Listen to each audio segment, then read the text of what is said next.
Baik, kita mulai. Bismillahirrahmanirrahim. Assalamualaikum warahmatullahi wabarakatuh.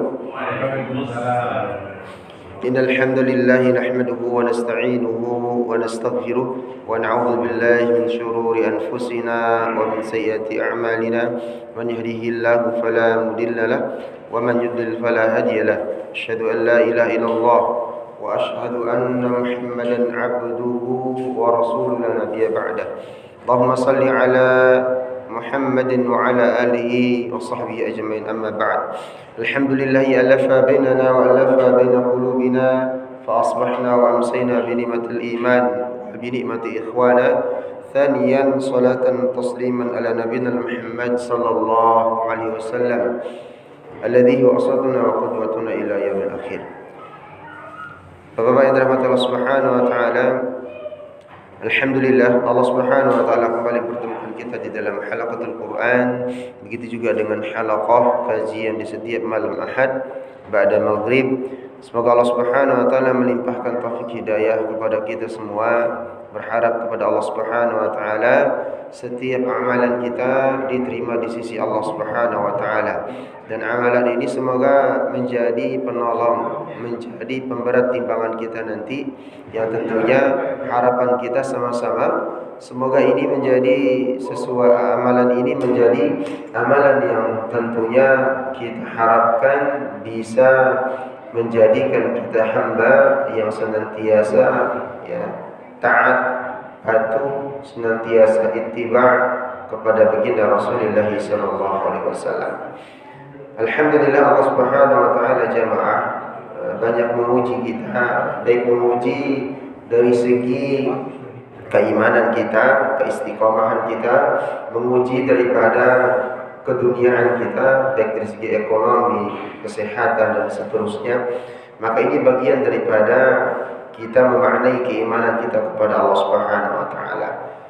Ujian yang ringan itu pun terkadang menjadi berat bagi orang-orang yang tatkala di dalam hatinya belum terbertik atau belum terbersih untuk dia taqarrub kepada Allah Subhanahu wa taala. Salah satu ujian yang kecil itu Allah Subhanahu wa taala menurunkan hujan. Lalu dengan hujan itu Allah Subhanahu wa taala justru memberikan kenikmatan dan memberikan suatu kebahagiaan bagi petani yang mana dilanda sepanjang tahunnya itu dengan kemarau panjang. Maka harapannya ada turun hujan, maka itu keberkahan bagi mereka. Akan tetapi tatkala hujan itu berlebih dan itu bagian daripada ujian Allah Subhanahu wa taala, maka dia akan menjadi bencana. Maka hujan ini pun yang sebagaimana pernah kita bahas di dalam pembahasan bab salat, yang menyebabkan mungkin karena keimanan, mungkin karena yang lainnya kita akan terhalang menghadiri daripada panggilan Allah Subhanahu wa taala, yakni salat secara berjamaah. Padahal dalam konteksnya bahwa tatkala kita masih bisa berjalan dan tidak banjir dan tidak sampai memberikan sesuatu halangan yang sampai mengancam nyawa, maka tetap menjadi prioritas kita untuk bisa mendatangi daripada an-nida atau panggilan Allah Subhanahu wa taala. Baik jemaah Allah Subhanahu wa taala, pentingnya kita kembali lagi. Begitu juga dengan bab yang kita bahas, insyaallah semoga kita selesaikan nanti di pertemuan satu kali lagi karena sudah masuk Ramadan. yakni bab pentingnya seseorang yang beriman itu. Tatkala dia mengatakan dirinya beriman, maka dia melaksanakan kewajiban daripada Allah dan Rasul. Salah satunya shaum Ramadan. Di pekan yang lalu, sebelum 2 pekan yang lalu, kita membahas tentang amalan-amalan yang merusak daripada puasa kita. Lalu berikutnya di pekan yang sebelumnya atau yang kemarin, kita sudah membahas juga tentang bagaimana Allah Subhanahu wa taala mensyariatkan puasa itu tersendiri, khususnya Ramadan. Lalu yang terakhir terbaru kemarin, yakni tentang bagaimana daripada Rasulullah SAW berpuasa.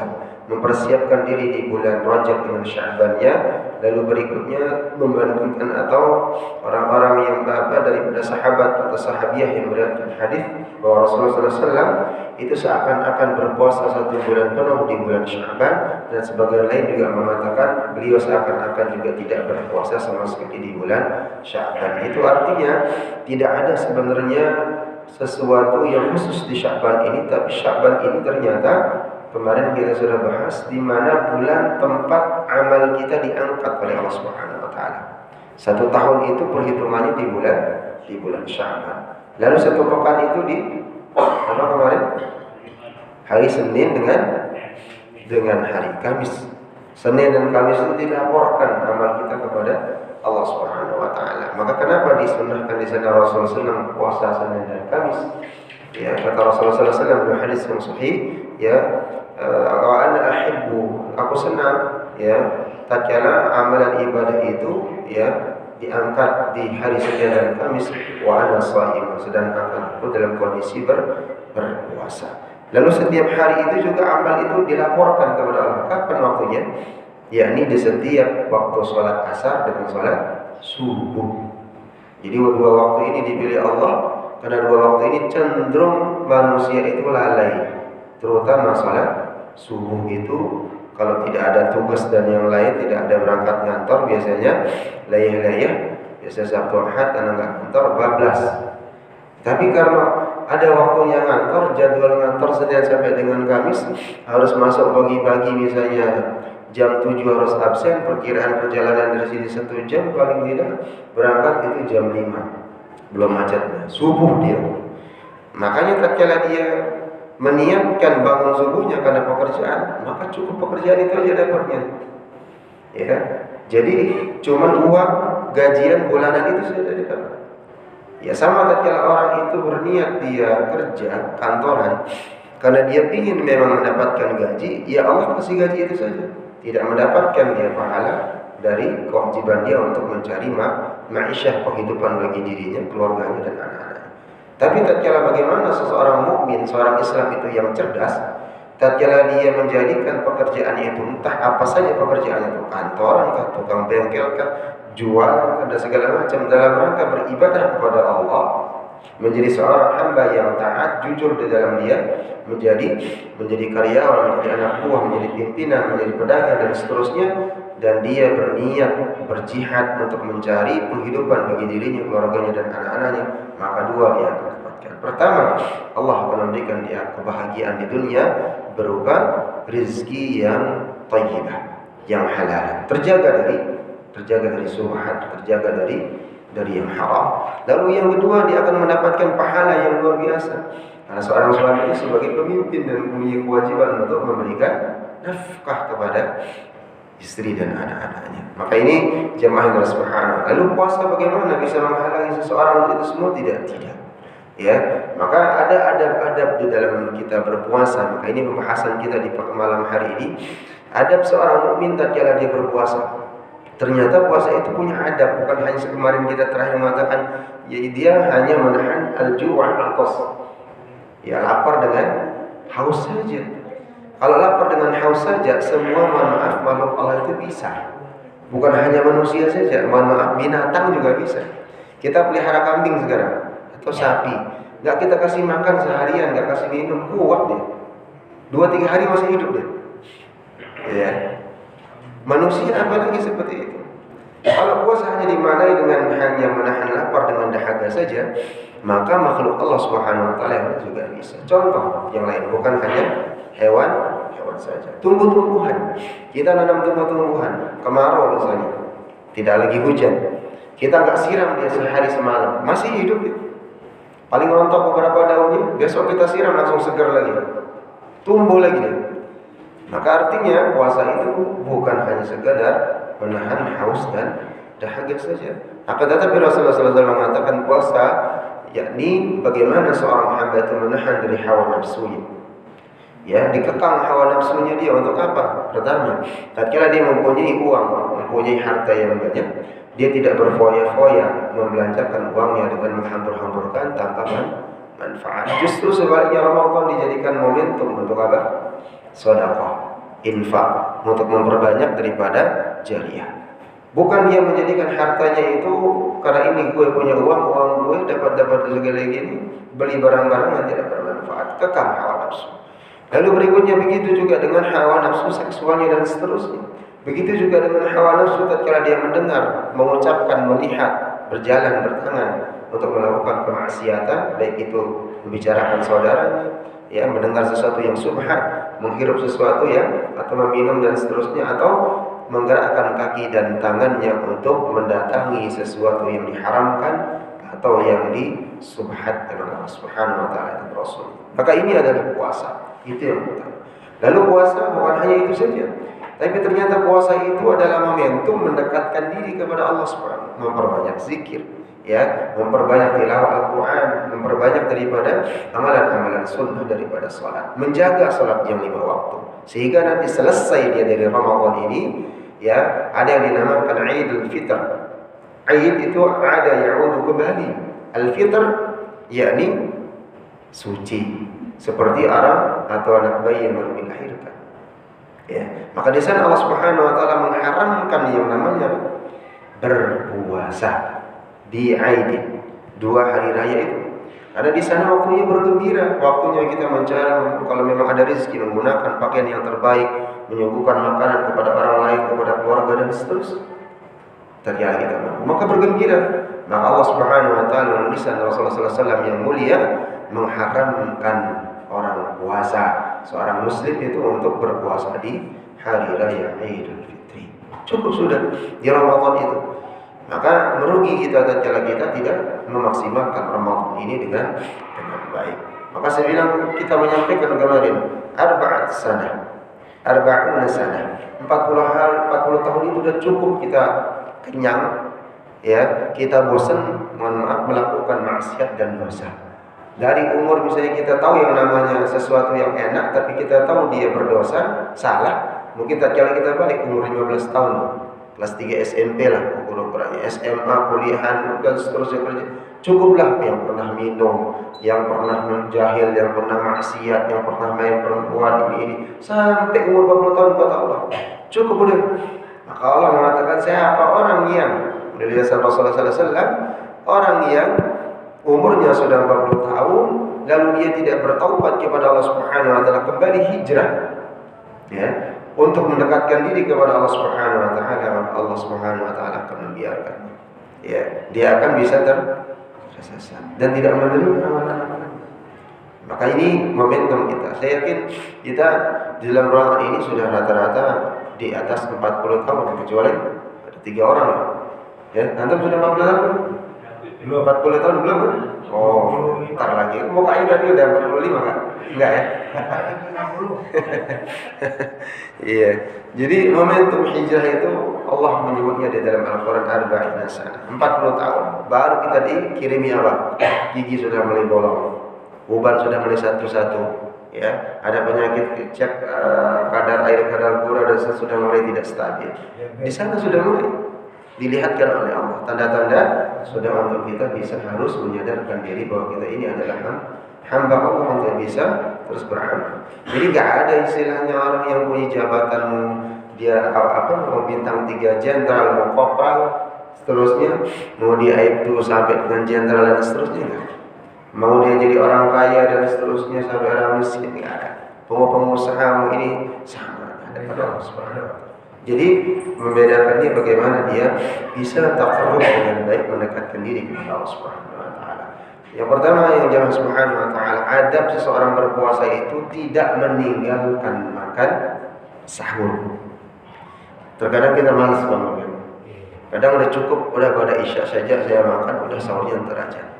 Padahal para ulama dan salafus saleh itu menjaga yang namanya sahur itu. Karena di dalam sahur itu ada keberkahan Allah. Salah satu hikmahnya keberkahan itu bagaimana kita bisa terjaga sebelum sahur itu, bisa melaksanakan salat, bisa melaksanakan zikir memperbanyak, dan bisa tilawah Quran. Karena nisful lail, ya, sepertiga malam dan mendekati akan waktu sahur dan akan waktu subuh itu tempat doa dan tempat pengaduan kita diistijabah oleh Allah Subhanahu wa taala. Maka di dalam sebuah hadis Anas bin Malik radhiyallahu anhu, qala Rasulullah sallallahu alaihi wasallam, "Tasahharu fa inna fis suhuri barakah." Hendaklah kalian makan sahur di bulan Ramadan. Karena kenapa? Sahur itu tempatnya waktu diberkahi oleh Allah Subhanahu wa taala. Ya, ini hadis yang sahih dari Imam Bukhari dan Al-Muslim. Miqdam bin Mi'diyar juga meriwayatkan, ya, salah seorang sahabat Miqdam bin Ma'di Qarib. Beliau menyampaikan, qala Rasulullah sallallahu alaihi wasallam, "Alaikum bis-sahuri fa innahu al-ghidha'ul mubarak." Hendaklah kalian memakan sahur karena sahur itu adalah makanan yang diberkahi oleh Allah Subhanahu wa taala. Maka keberkahan orang yang sahur, menjaga dirinya dari sahur itu, maka ini menjadi bagian daripada momentum, bagian daripada adab dalam menjaga berpuasa, ya. Maka bila mana seseorang itu dianggap sudah makan sahur, ya, bila mana, kenapa dan apa dampaknya daripada sahur itu sendiri? Ya, Abu Sa'id Al-Khudri radhiyallahu anhu meriwayatkan sebuah hadis dari Rasulullah sallallahu alaihi wasallam, qala Rasulullah sallallahu alaihi wasallam, "As-sahuru barakatun." Sahur itu diberkahi oleh Allah Subhanahu wa taala, ya, tempatnya berkah. Fala tad'u walau an yajra'a ahadukum jur'atan ma'in. Ya, maka janganlah kalian tinggalkan daripada makan sahur. Walaupun tidak ada misalnya makanan yang bisa kalian makan, maka cukup satu teguk air saja, itu sudah cukup.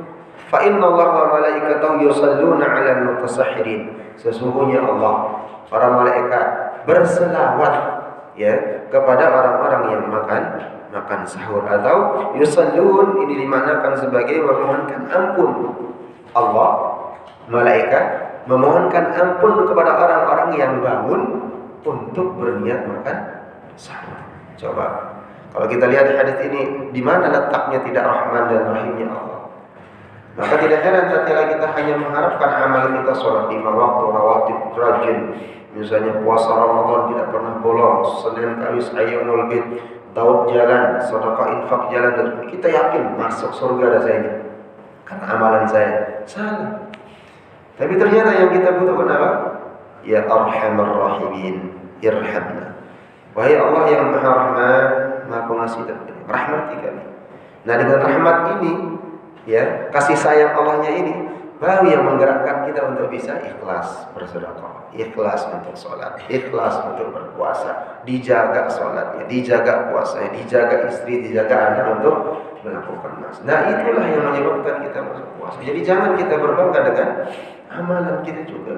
Nah, apalagi orang yang tidak punya amal, apalagi dia setiap hari menyakiti tetangga, menyakiti orang, apalagi dia berbuat dosa dan berbuat maksiat setiap harinya. Ya, orang yang kuat ibadahnya saja itu belum tentu dijamin masuk surga tanpa Rahman dan Rahimnya Allah SWT. Nah, cara kita mencari Rahman dan Rahimnya Allah seperti apa ya tadi? Taqarrub dengan perintah Allah dan menjauhi dari larangan Allah dan Rasulnya. Lalu jemaah Subhanahu wa taala, kapan waktu sahur itu? Waktu sahur pun sudah dijelaskan oleh Allah Subhanahu wa taala. Hatta yatabayyana di dalam Al-Qur'an yang pernah juga kita bacakan, dengan batas daripada sahur itu Allah dalam surah Al-Baqarah kita menyampaikan, ya wa kulu washrabu hatta yatabayyana lakumul khaytul abyad minal khaytil aswad minal fajr. Ya, jadi itu batasan daripada sahur. Waktu sahur itu kapan? Maka Zaid bin Thabit radhiyallahu anhu menceritakan, ya, hadis dari Rasulullah sallallahu alaihi wasallam diriwayatkan Bukhari dan Muslim, kami makan sahur bersama baginda Rasulullah sallallahu alaihi wasallam, kemudian kami bersiap untuk salat. Aku pun bertanya, kata Zaid bin Thabit, berapa kira-kira jarak antara makan sahur, ya, atau kedua-duanya? Maka Rasulullah SAW menyampaikan 50 ayat. Jadi jarak antara subuh dengan makan sahur itu kira-kira 50 ayat bacaan Al-Quran. Dengan bacaan yang bagaimana? Bacaan yang tartil tentunya, bukan hadrat at-takbir. A'udzu billahi minasyaitonir rajim. Bacaan yang biasa seperti mawta. Bismillahirrahmanirrahim. Ma nansakh min ayatin aw nunsiha na'ti bi khairin minha na'ti bi khairin minha aw mithliha alam ta'lam anna Allah 'ala kulli syai'in qadir. Kata ulama, membacanya dengan tartil, ya, lalu menghayati itu jarak antara sahur dengan salat subuh. Ya, perkiraan dari baginda Rasulullah sallallahu alaihi wasallam. Maka Amr bin Maimun menceritakan juga, ya, bahwa para sahabat baginda Rasulullah sallallahu alaihi wasallam adalah orang-orang yang paling menyegerakan buka puasa dan mengakhirkan sahur. Kenapa puasa disegerakan? Nanti ada dalilnya. Nah, sekarang sahur itu kenapa diakhirkan? Karena di akhir sahur itu, ya, ketika kita makan sahur, ya, yang terakhir-akhir itu tempatnya diistijabah doa, tempat yang diberkahi oleh Allah Subhanahu wa taala. Sesuai dengan hadis Abu Dzar Al-Ghifari radhiyallahu anhu, meriwayatkan sebuah hadis dari baginda Rasulullah sallallahu alaihi wasallam secara marfu'. Jadi secara marfu' langsung dihadapkan baginda Rasulullah sallallahu alaihi wasallam. La tazalu ummati bi khairin. Umatku akan tetap dalam khairin, kebaikan. Selama apa? Ma'adlu al-fitra wa akharu as-suhur. Selama mereka menjaga dalam menyegerakan untuk berbuka, harus segera berbuka, jangan ditunda-tunda. Dan begitu juga mengakhirkan makan sahur. Apa makna hadis ini? Umatku akan tetap dalam kebaikan. Jadi dijaga menjadi umat yang baik, seorang yang taat kepada Allah, selama dia menjaga bersegera dalam berbuka dan mengakhirkan dalam makan sahur. Maka ini menjadi panduan kita di dalam makan sahur dan berbuka puasa. Maka kapan waktunya subuh itu atau sahur itu selesai?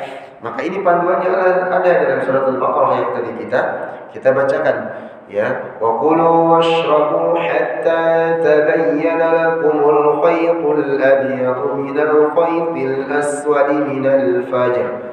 Masuk waktunya subuh itu atau kita ragu-ragu nih, ya, masih waktu sahur atau udah masa subuh nih, maka patokan kita itu adalah kata Allah Subhanahu wa taala, dan makan dan minumlah kalian di waktu sahur hingga jelas bagimu membedakan antara benang putih dan benang hitam, yaitu waktu benang hitam putih jelas, mana yang hitam mana yang putih.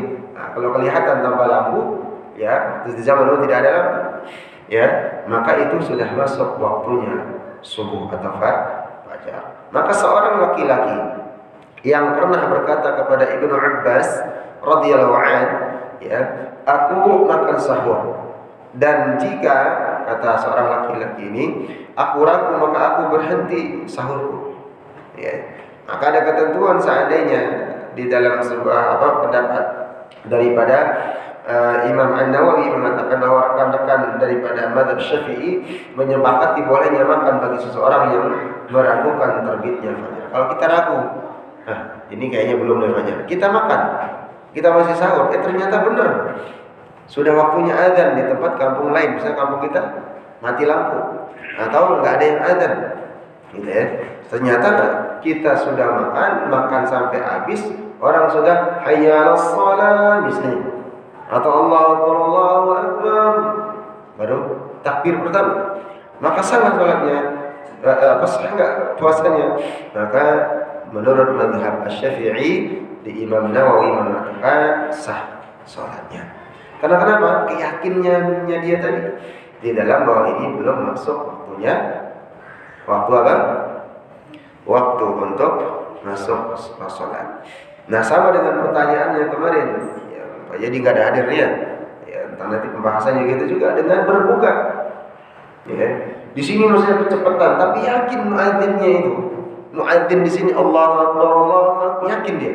Dan kita di rumah yang mendengarkan musola aja sudah adzan, waktunya berbuka, yakin kita udah masuk, ternyata baru adzan sudah. Sah puasanya? Tetap sah, tidak batal. Karena keyakinan tadi. Maka keraguan-keraguan itu jangan dijadikan sebagai patokan. Maka sama dengan kalau kita mengambil istinbat, salat kita Allahu Akbar, Tatkala sudah tasyahud akan awal, kita berdiri di rakaat ketiga, tadi sudah tasyahud belum ya? Sudah tasyahud awal belum ya? Tatkala kita ragu di sana, kata Rasulullah SAW, hadis yang sahih dan begitu yang pendapat ulama, ambil mana yang kita yakini. Kalau kita yakin misalnya belum, ya kita tasyahud awal, padahal kita sudah tadi, tapi kita mengambil keputusan di rakaat ketiga kita belum, maka penggantinya adalah apa? Sujud. Tapi tatkala kita ragu rakaatnya kurang, padahal 4 rakaat, misalnya maghrib, ya 3 rakaat tadi.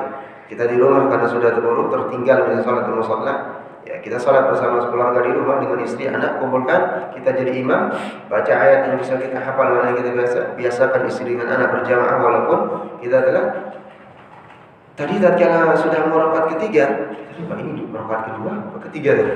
Istri enggak ada ngingetin. Ya, ternyata di rakaat kedua kita salam, assalamualaikum warahmatullahi wabarakatuh. Ya, tatkala sudah salam, ya baru ragu nih. Istri nggak ada ngingetin. Selesai, mau zikir, istri, bang, tadi kita salat kurang nih. Masa? Langsung kita berdiri, takbir langsung, lengkapkan yang kurang tadi, lalu di sujud sahwi. Nah, tatkala kita ruku di tengah-tengah salat, rakaat keempat, ini rakaat keberapa? 3 atau 4 tadi? Putuskan, oh saya kurang tadi 1 kali lipat. Walaupun kita udah 4 rakaat, tapi kita ragu. 3, 4, ambil yang paling sedikit, kata para ulama. 3 rakaat, tambah 1 rakaat lagi, walaupun jadi 5, baru sujud. Ini cara kita untuk. Nah, sama juga dengan menghadapi pakaian. Jalan kita ke masjid, mau naik motor, telat. 3 rakaat, sudah rakaat kedua, naik 1, ngebut, bus, kena percikan air, tahulah comberan, air hujan segala macam. Yakin, bismillah, jangan ragu. Ini bersih, bisa untuk digunakan salat. Ya, kecuali ada pengecualiannya kata orang. Kalau ada tetangga mengatakan, bang, jangan lewat sana. Di sana itu tempat pembuangannya kotoran, misalnya kotoran orang, kotoran dia sepitiannya ini, terus kita lewat. Kita udah dikasih tahu, maka ini najis.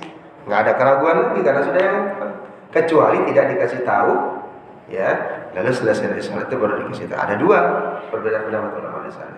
Kita yakin itu menjadi salat yang sah atau kita memulai. Nah, ini bagian daripada kehati-hatian kita. Makanya jemaah subhanahu wa ta'ala pentingnya kita duduk sejenak untuk bisa mengkaji daripada apa pendapat para ulama tentang mengomentari sebuah hadis dari Al-Qur'an. Sama halnya dengan nisfu Sya'ban. Kan masih ramai dari tahun ke tahun dan seterusnya. Saya nggak tahu di Al-Jihad masih ramai. Ada amalan nisfu Sya'ban? Ada? Malam nisfu Sya'ban ada? Dia kan? Ada? Ya? Nah, nisfu Sya'ban, di malam nisfu Sya'ban itu banyak perbedaan pendapat para ulama. Kalau yang melaksanakan dari saya silahkan melaksanakan karena dia meyakini dengan dalil yang ada.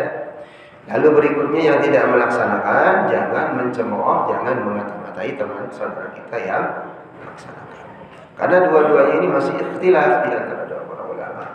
Karena memang yang ada itu hadisnya adalah mengkhususkan ibadah di malam nisfu Sya'ban itu tidak ada memang dalilnya, baik dari baginda Rasulullah SAW.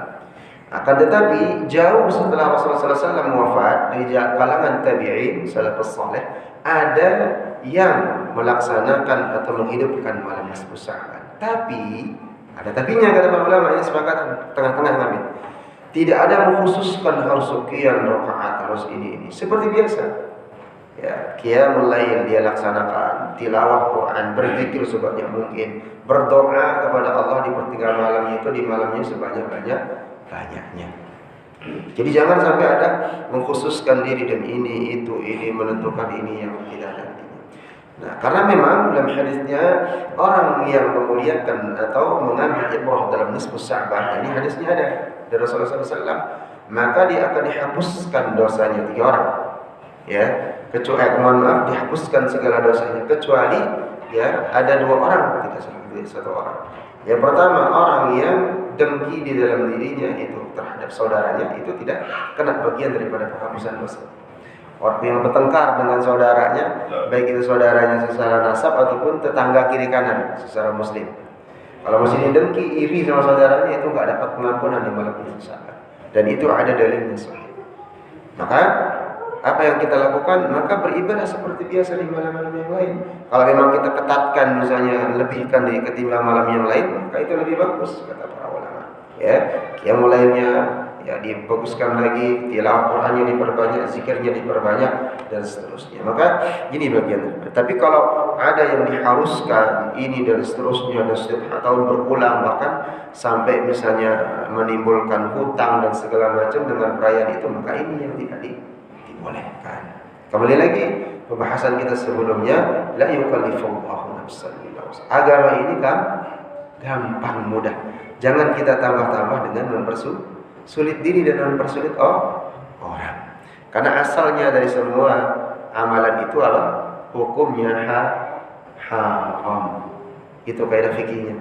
Semua amalan itu hukumnya haram, kecuali ada dalil yang menghalalkan atau mensahihkan. Gitu ya. Jadi kita tidak bisa sembarangan melakukan amalan. Menurut kita dia baik seperti amalan, maka dari secara dalil dan dalam Al-Quran tidak ada, maka itu sia-sia. Tapi ada yang menjadi permasalahan kita lagi, ya, jadi solusinya. Kaidah fikih yang mengatakan setiap amalan itu sudah terbiasa dan maklum dikerjakan di tengah umat dan itu bernilai ibadah atau bernilai kepada kemasyarakatan atau kemanfaatan umat, maka itu bisa menjadi hukum.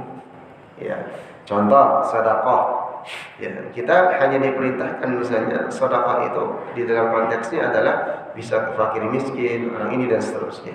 Tapi tatkala kita menengok tetangga, ya, yang lebih membutuhkan dan seterusnya, ya, atau di dalam dalil yang pernah kita bahas di majelis ini, orang yang paling pertama kita sedekahi adalah orang terdekat secara nasab, baik ibu, saudara, paman dan seterusnya ponakan. Tapi ternyata ada orang di tetangga kita nggak ada hubungan keluarga, ya, tapi dia makan kadang sehari sekali, kadang berpuasa karena nggak ada di masjid, maka wajib ini yang didahulukan. Gitu. Karena tatkala dia meninggal kita tahu dia nggak makan, kita dosa besar. Maka ini jamaah Allah Subhanahu wa taala. Maka sahur itu bagian daripada keharusan sunnah, maka asal sunnah yang sangat dianjurkan. Sahur itu adalah sunnah yang sangat-sangat dianjurkan. Karena hilang keberkahan kita ya dalam kita tidak meninggalkan sahur itu sendiri.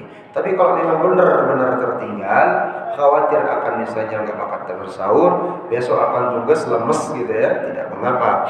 Malamnya sudah dipersiapkan isi dulu tuh, gitu ya, cukuplah paling ini. Tapi biasanya lemes juga ya. Lalu berikutnya yang kedua, menyegerakan berbuka. Menyegerakan dalam berbuka. Tadi sahur diakhirkan, berbuka disegerakan. Rasulullah SAW bersabda, la yazal nasu bi khairin ma ajjal fitr. Umat manusia akan senantiasa dalam kebaikan selama mereka menyegerakan berbuka. Ya, menyegerakan berbuka. Kalau tadi dikatakan mengakhirkan sahur. Nah, kalau ini menyegerakan berbuka. Sama. Ya, jadi sahur dijaga akan kondisi kita, umat ini dalam kebaikan. Puasa, tatkala kita puasa, waktunya berbuka itu disegerakan juga akan sama. Maka di sini berbuka ini sebaiknya dengan rotab atau dengan hal-hal yang manis. Ya, di sini disebutkan sunnahnya dan rotab itu kurma yang muda, ya, atau minimal yang manis, ya, supaya mengembalikan kembali ya tenaga yang sudah hilang selama sehari, lalu mengembalikan sel-sel yang ada di tubuh kita untuk memperbaiki regenerasi kembali. Selain itu, Sulaiman bin Amir meriwayatkan sebuah hadis dari baginda Rasulullah sallallahu alaihi wasallam, "Idza kana ahadukum sha'iman," apabila salah seorang di antara kalian berpuasa, fayuftira ala tamr, maka hendaklah dia berbuka dengan sebiji tamar atau kurma, itu sudah cukup, ya. Fa in lam yajid tamran, ya, apabila tidak mendapatkan satu butir kurma, fa 'alal ma'i fa innal ma'a tahurun, cukup saja satu teguk air, ya. Segitu aja. Karena kenapa kata Rasul? Fa innal ma'a tahurun. Karena air itu ya sifatnya mensucikan. Jadi tatkala kita setelah disucikan oleh Allah Subhanahu wa taala dari mulut kita semua badan bisa.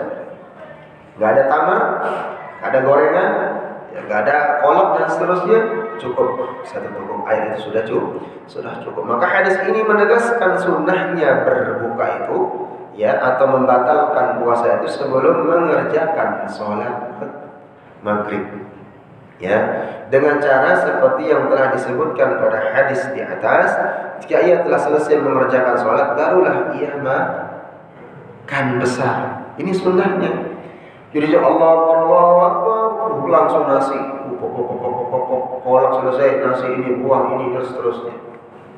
Itu boleh, tapi tidak termasuk bagian daripada hadis ini. Ini perut udah kayaknya ini kurang ini ya, satu hari udah benar-benar berlangsung pok. Nah, akibatnya apa? Ya, akibatnya maghrib sudah mulai lemes karena kebanyakan makan, apalagi mau sholat tarawih. Yang disalahkan siapa? Imamnya lama banget ayatnya, ngantuk, padahal makannya kebanyakan. Ya. Jadi cukup dengan satu kurma, kalau memang ada kolak air sudah. Habis selesai maghrib baru kita makan. Tapi ada dalil yang mengatakan, ya kalau makanan itu sudah terhidangkan, ya maka di sana Rasulullah SAW mengatakan, riwayat dari sahabat Anas bin Malik, sahabat yang mulia, "Idza qadimal 'asha'u fabda'ul bil 'asha'i." Jika makan malam itu telah terhidangkan, maka makanlah terlebih dahulu. Nasi udah disediain, makanya ini istri kita kalau ada bapak ibu ini hadir malam ini enak sekali nanti pada isya. Kalau memang ini saya ulang lagi nih hadir.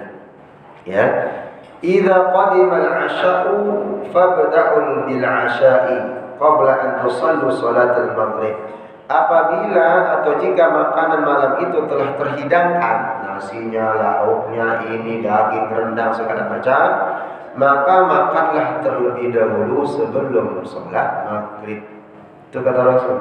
Jadi makan dulu, ya. Wala ta'jalu an ashaikum, dan janganlah kamu makan dengan terburu-buru. Allahu Akbar. Ternyata istri kita udah capek masak.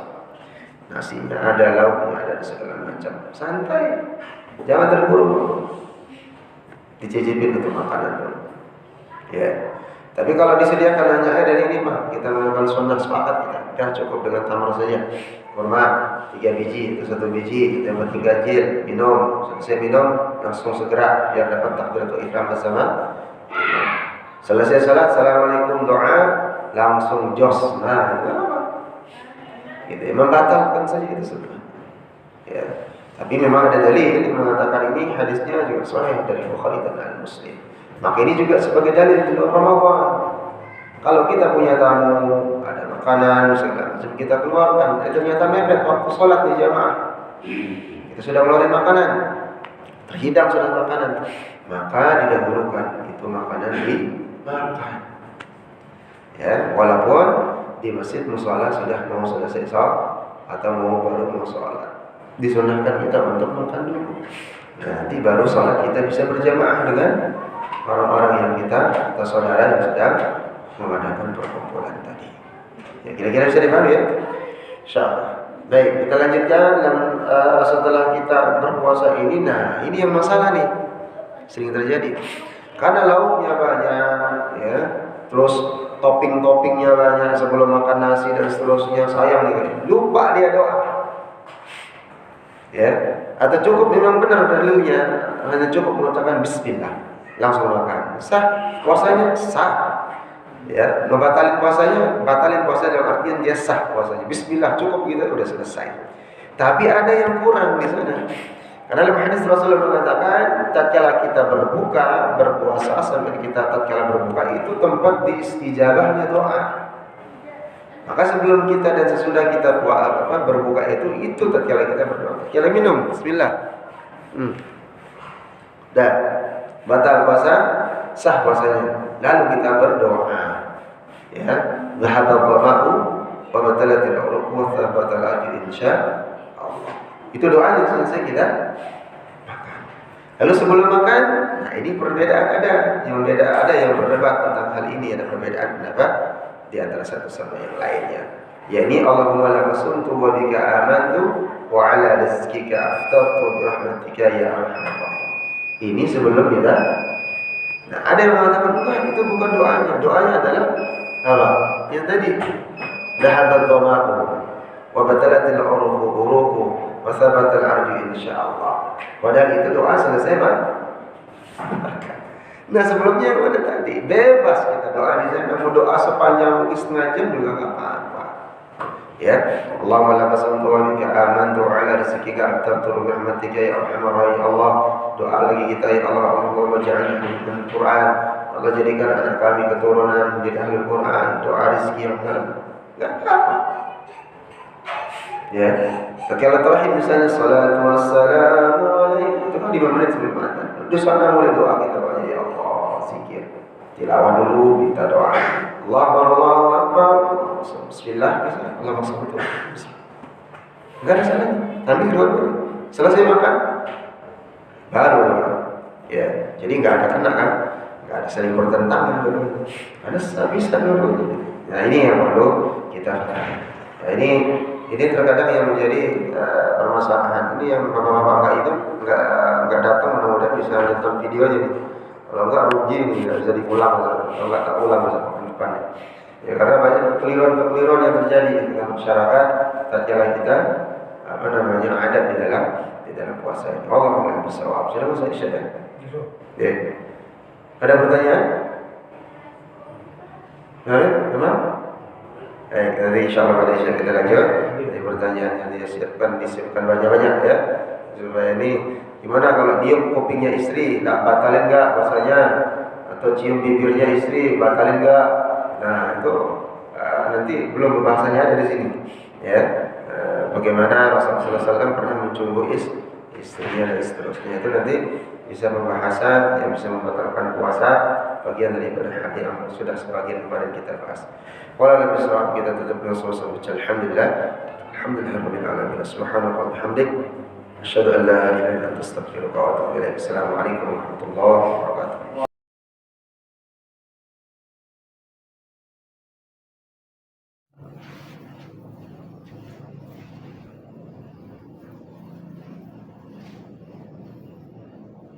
Baik, kita lanjutkan pembahasan kita di pada maghrib tadi. Bismillahirrahmanirrahim. Assalamualaikum warahmatullahi wabarakatuh. Waalaikumsalam. Alhamdulillah nahmaduhu wa nasta'inuhu wa nastaghfiruh wa nasta'in. Bapak dari rahmat Allah Subhanahu wa taala yang menjelaskan dari hadis yang tadi kita terakhir sampaikan bahwa bagaimana adab di dalam berpuasa. Karena sebelumnya di pekan yang lalu kita membahas tentang bagaimana Rasulullah SAW berpuasa dan juga dengan para sahabat, dan sebelumnya lagi kita sudah juga masuk ke bab tentang hal-hal yang merusak daripada amalan atau ibadat, merusak daripada pahala puasa kita, sehingga seseorang hamba itu tidak maksimal dalam nilai ibadah puasanya itu sendiri. Nah, ini menjadi catatan kembali pada diri kita ya, untuk menghadapi Ramadan di tahun kali ini. Maka ini pembahasan malam hari ini itu sangat penting ya, karena membahas tentang bagaimana adab pertama sahur, adab tatkala kita berbuka, kenapa harus sahur, kenapa harus berbuka dipercepat. Ya, lalu ini bagian daripada hadis yang tadi kita bacakan, bagaimana Rasulullah SAW menyampaikan bahwa waktu sahur itu adalah waktu barakah, waktunya diberkahi Allah Subhanahu wa taala. Bahkan dua hadis yang menyampaikan orang yang atau umat yang menjaga daripada sahurnya atau senantiasa makan sahur dan berbuka, maka dia akan selalu dalam kebaikan, selalu akan dilindungi Allah Subhanahu wa taala dalam kebaikan. Maka ini sunnahnya. Lalu berikutnya tadi terakhir kita menyegerakan berbuka. La yazalu an-nasu bi khairin ma ajalu al-kitab. Sama juga Rasul mengatakan umatku ya, atau umat manusia akan senantiasa dalam kebaikan, selalu senantiasa dalam kebaikan, selama apa? Mereka menyegerakan dalam. Akan tetapi ada syaratnya, ya. Walaupun berbuka itu tidak mesti harus menggunakan hal-hal yang berat. Justru sunnahnya di sana. Kata Rasulullah SAW, "Idza kana ahadukum sha'iman," apabila di antara salah seorang dari kalian berpuasa, falyuftiru 'ala tamr, maka hendaklah dia membatalkan atau berbuka puasa dengan satu butir kurma. Ya, fa in lam yajid tamra, fa in lam yajid tamra fa 'ala al-ma. Maka seandainya dia tidak menemukan atau tidak memiliki sebutir kurma, maka cukup dengan satu teguk air. Fa innal ma'a tahurun. Kenapa kata Rasul? Air itu termasuk atau karena air itu bisa mensucikan. Tahurun, ya ma'rufu. Ya, jadi dia bisa mensucikan kita. Maka hadis ini juga menegaskan sunnahnya kita untuk berbuka, membatalkan dulu sebelum kita sholat atau sebelum kita makan besar. Cukup dengan satu kurma atau dengan air. Ya, baru nanti selesai sholat baru makan besar. Ya, bukan makan besar dulu baru sholat. Boleh nggak? Boleh. Tapi kita kehilangan sunnahnya. Jadi batalkan dulu dengan seadanya, baru kita sholat, baru kita makan. Tapi ternyata ada hadis yang lain dan derajatnya juga sahih dari Imam Bukhari dan Muslim. Idza qudimal 'asha'u fabda'u bil 'asha'i. Ya, qabla an tusallu salatal maghrib. Jika makanan malam atau makanan berbuka sudah terhidangkan di dalam kita, istri sudah masak nasi, lauknya ini, ikan ini, ayam segala macam sudah ada, sayur asam segala macam, kita sudah minum, makan kurma, ternyata sudah disediakan. Maka Rasul mengatakan apa? Ya, fabda'u bil 'asha'. Maka hendaklah kalian makanan yang dihidangkan itu dimakan terlebih dahulu qabla an tasallu salatal maghrib, sebelum kalian salat maghrib. Wala ta'dalu, jangan tergesa-gesa tapi dalam makan, ya, an asya'ikum, dalam kalian jangan terburu. Jadi itu kesunnahnya. Ya, kecuali makan sini ibu-ibu harus paham. Ya, jadi kalau kita menyediakan bukaan puasa, sebenarnya yang dikeluarkan dari dapur ke ruang tengah makan itu cukup untuk membatalkan saja. Kamu dapat pahala, dapat daripada sunnah. Sehingga nanti kapan supaya tidak terbayang-bayang, ya, sholat maghribnya sudah terbayang lauk yang sudah dihidangkan tadi, ya, koncongan. Tapi ada ininya juga, permasalahan yang timbul. Kalau kita makan berat terlebih dahulu, ya, gorengan sudah ini masuk kolok, ya, segala macam dan seterusnya kita sampaikan, terus makan nasi lagi dan seterusnya, baru maghrib saja telat sholat, sudah masuk rakaat, belum lagi kekenyangan. Nah, menjelang isya tarawih sudah ngantuk. Ya, yang disalahkan dari siapa? Imam ngantuk banget, bacaannya panjang, padahal nggak standar bacaannya. Dianya aja yang makan kebanyakan. Nah, ini perlu menjadi koreksi kita bersama, adat di dalam kita berpuasa. Lalu berikutnya doa. Sering yang terjadi permasalahan doa ini. Doa Allah bersetu bikaman itu tidak ada, bukan itu doa berbuka. Jadi sudah kita jelaskan, ya, yang doa yang sebenarnya adalah dhahaba dhama'u. Kalau ditulis dari maknanya dhahaba dhama'u wa talatul ruku. Alhamdulillah segala puji bagi Allah Subhanahu wa taala yang membasahi kerongkonganku, ya, dan juga yang sudah menghilangkan haus. Berarti ini setelah kita minum, berarti setelah kita berbuka. Sedangkan hadis tentang Allahumma la masuktu itu juga ada riwayatnya, ya. Jadi yang pertama, riwayat yang mengatakan dhahaba dhama'u itu diriwayatkan secara sahih bahwa baginda Rasulullah sallallahu alaihi wasallam mengatakan dhahaba dhama'u wa batalatul uruq wa tabatul ajr insyaallah. Ya.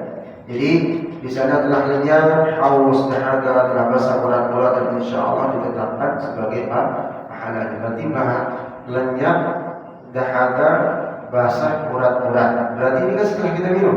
Berarti setelah makan. Baik. Nah, sedangkan diriwayatkan juga secara mursal bahwa Nabi sallallahu alaihi wasallam bersabda, berdoa, Allahumma la qasumtu ala rizqika aftartu. Ya. Jadi Ya Allah, di sana kita meminta karena mulai berpuasa dan rezekimu aku berbuka. Nah, salah satu dalam hadis yang sahih, berdoa sebelum kita berbuka puasa itu tempat diistijabahnya doa. Banyak doa biasanya. Tilawah sebelum kita berbuka setengah jam, sudah siapkan diri 20 menit, tilawah 10 menit, 5 menit kita berguna doa sebanyak-banyaknya doa kepada Allah Subhanahu wa taala. Ya, baru kita bismillah. Ya, baru kita sehat berdoa. Jadi dua-duanya asal. Enggak perlu harus saling memuja, mengatakan terus.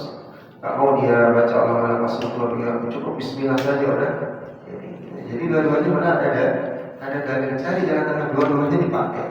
Ya, tinggal dipakai yang Allah Rasul sebelum makan ada hakul rahim setelah makan. Ya, maka tadi juga kita kembali lagi mereview, kita sudah menjelaskan tentang seseorang. Pertanyaannya Pak Edi kemarin sempat saya akan janjikan menjawab dengan dalil. Itu musola yang ada duluan, ya ternyata waktunya belum masuk. Misalnya beda 2 menit atau 1 menit, tapi orang yang berbuka itu yakin bahwa itu sudah masuk dan dia berbuka tidak batal puasanya. Tetap biarkan menjadi puasa yang sah. Ya. Maka kita istimbat tadi juga dengan sholat dan seterusnya, yang mengambil keputusan sendiri sehingga kita bisa mengambil tindakan-tindakannya.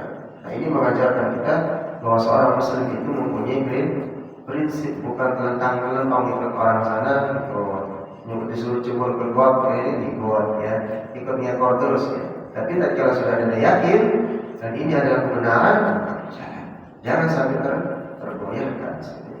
Nah, lalu berikutnya jangan bergoyahkan Allah Subhanahu wa taala.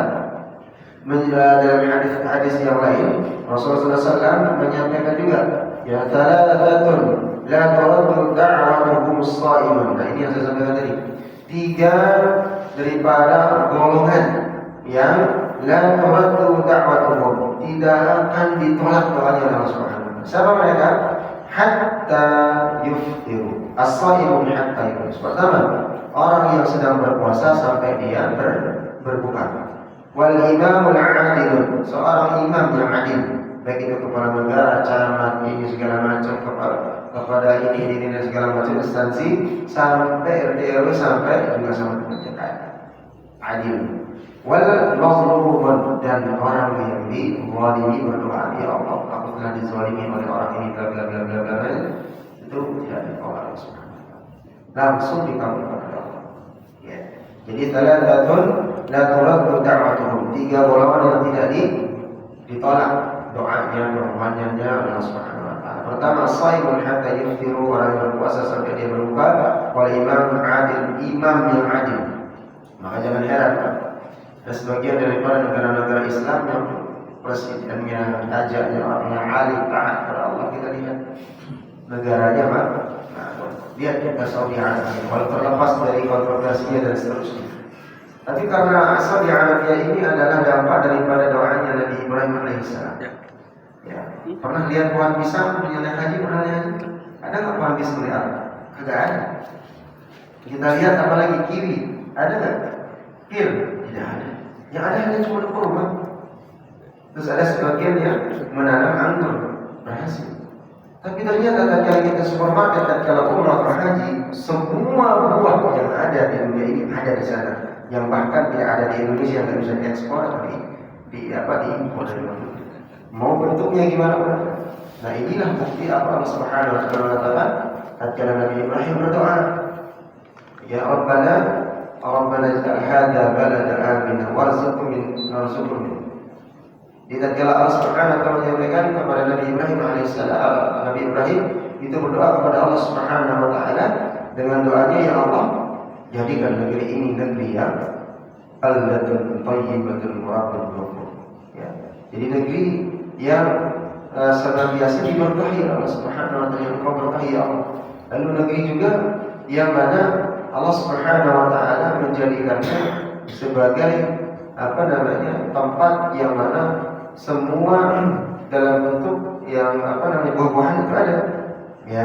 Jadi tatkala Nabi Ibrahim itu berdoa kepada Allah Subhanahu wa taala, ya, Jadi di ayat terakhirnya atau di bagian terakhir di surat Al-Baqarah, insyaallah nanti kita sampai itu di tilawah. Ya.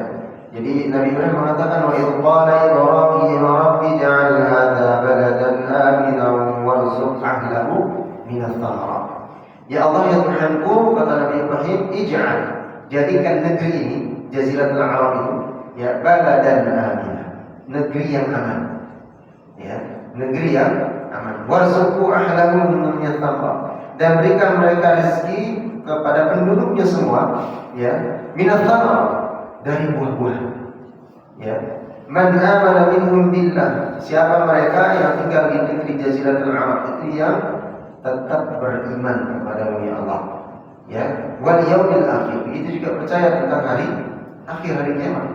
Qala wa man kafara fa umatti'uhu qalilan thumma aqarruhu ila 'adzabil nar wa bi'sal masir. Dan ada pun orang-orang yang kufur nikmat itu atau dia mengingkari daripada Allah Subhanahu wa taala, maka akan diazab oleh Allah Subhanahu wa taala. Maka ini jemaah Allah Subhanahu wa taala, doa dari Nabi Ibrahim alaihissalam itu berdampak sampai sekarang. Walaupun tidak ada salak di sana tumbuh, pepaya nggak bisa, tidak. Walaupun sekarang ada genetik di kultur jaringan dan tetapi tidak bisa maksimal seperti hutan Jenderal Pusaka, negara yang dilewati katulistiwa seperti kita. Tapi ada semua di sana. Supermarket mau beli, ya ada semua daripada buah-buahan. Itu cara Allah Subhanahu wa taala. Walaupun tidak tumbuh, tapi doa Nabi Ibrahim alaihissalam dikabulkan oleh Allah Subhanahu wa taala. Ini jemaah Subhanahu wa taala, 3 orang atau golongan yang di salah satunya dikabulkan doanya, maka berbanyak doa tatkala kita berpuasa, tatkala kita berbuka. Lalu menjadi hal-hal yang bertentangan dengan puasa. Laisa siyaman al-aqal, tadi kita jelaskan. Puasa itu bukan hanya sekedar menahan makan, wasyarab, minum. Innama siyamu min al-lagwi wa rafath. Ini yang hadis kemarin sempat kita bahas di pekan yang lalu. Tapi puasa itu juga menahan dari hal-hal perbuatan sia-sia. Wa rafath, juga merusak. Baik merusak dirinya, merusak tetangga dengan omongannya dan seterusnya, mengunjing, menjelek-jelekkan dan lain-lain. Fa in sabbaka ahadun aw jahila 'alaika faqul, apabila ada seseorang temanmu, baik itu kantoran atau teman kerja yang segala ngajak kamu pula berantem, ngajak kita cekcok, faqul, kata Rasul, maka katakan kepada dia, inni shaimun, sesungguhnya aku puasa. Tahan nafsu, walaupun kita keker sekali jotos sudah tumbang, ya, tapi katakan dia kepada dia, sesungguhnya aku berpuasa. Jangan bilang. Maka ini bagian daripada adab berpuasa. An Abi Hurairah radhiyallahu anhu qala Rasulullah sallallahu alaihi wasallam, man lam yada' qawla az-zuri wal 'amala bihi falaysa lillahi hajatun ay yada'a ta'amahu wa syarabahu. Barang siapa yang tidak menghentikan perkataan bohong, ya, man lam yada' qawla az-zur, selama berpuasa dia enggak mau memberhentikan memfitnah, berbohong kepada orang, ya, maka di sini kata Rasulullah SAW, wala amala bihi falaysa lillah, dan tidak meninggalkan kebohongan itu, falaysa lillah, maka Allah Subhanahu wa taala tidak akan merasa hajatun ayyada'a ta'amu wa syarab. Tidak, Allah tidak merasa dan tidak akan berhajat, ya, atau merasa perlu terhadap puasa dan atau kita menahan makan dan apa. Jadi Allah itu nggak perlu kita lapar sampai dari pagi sampai dengan menjelang berbuka itu sama haus. Itu Allah nggak perlu. Kalau kita tidak mau meninggalkan perkataan bohong dan terus melakukan kebohongan. Lalu berikutnya juga Rasulullah SAW menyampaikan an Nabi Hurairah radhiyallahu anhu Rasulullah sallallahu alaihi wasallam. Dari Abu Hurairah radhiyallahu anhu menyampaikan Rasulullah SAW bersabda, Rabbus shaimun laisa lahu min siyamihi illa ju'u wa rabbul qaimun laisa lahu min qiyamihi illa as-sahar. Maka Rasul mengatakan betapa banyak orang yang berpuasa. Ya, banyak sekali lahu min siyamihi illa ju', tapi dari banyaknya itu capek-capek dia puasa, lapar saja dia dapat. Ya, siyamihi illa ju', kecuali didapatkan hanya puasanya hanya rasa lapar. Ya. Kata Rasulullah sallallahu alaihi wasallam, wa rabbul qaimun laisa lahu min qiyamihi illa sahar. Lalu berikutnya Rasulullah mengatakan, dan betapa banyak orang yang qiyamul lail, salat malam, menghidupkan malam-malam bulan Ramadan, tetapi yang dia dapatkan dari qiyamul lail itu hanya sahaja illa sahar, hanya begadang saja. Seperti orang lain gaplek, tidak ada manfaatnya. Kenapa? Ya, karena tadi dia qiyamul lail, dia puasa, ya, bohong jalan, qiyamul lail jalan, ya, tapi maksiatnya juga jalan, subhatnya juga jalan.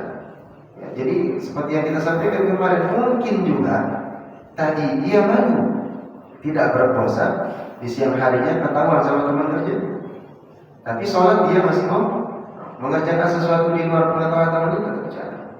Maka ini yang diancam oleh Rasulullah SAW, itu mendapatkan hanya lapar saja. Qiyamul lail begitu juga, ya, tapi dia masih menjalankan sesuatu yang memang tidak ada dampak dari sholat. Seandainya sholatnya benar, tumakninahnya dia tidak dari takbiratul ihram sampai dengan salam sesuai dengan apa yang diajarkan baginda Rasulullah SAW, maka dia akan menghindarkan dirinya dari perbuatan kemaksiatan, perbuatan yang tidak dihalalkan oleh Allah dan Rasulullah SAW. Jadi jemaah subhanahu wa ta'ala, adab-adab dalam kita berpuasa. Jam berapa ya?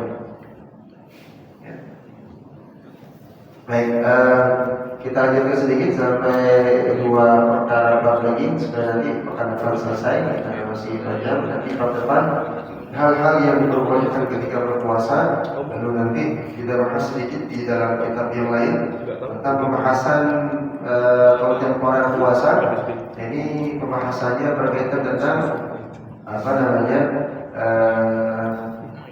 pandangan ulama tentang al-jawf, tentang yang membatalkan puasa. Kemarin sempat kita singgung sebentar. Al-jawf itu rongga perut, ya. Kalau seperti kita misalnya pakai tetes mata, itu kan ada rongga pakai telinga, itu kan THT, hidung masuk semua potongan. Apakah bisa membatalkan puasa? Terus suntik, baik itu suntik vitamin kah, suntik untuk obat kah, apakah itu membatalkan puasa atau tidak? Nah, ini pandangan 4 mazhab ulama. Hanafiyah bagaimana, Malikiyah bagaimana, Syafi'iyah, Hanbaliyah bagaimana, dan bagaimana pandangan pendapat semua ulama.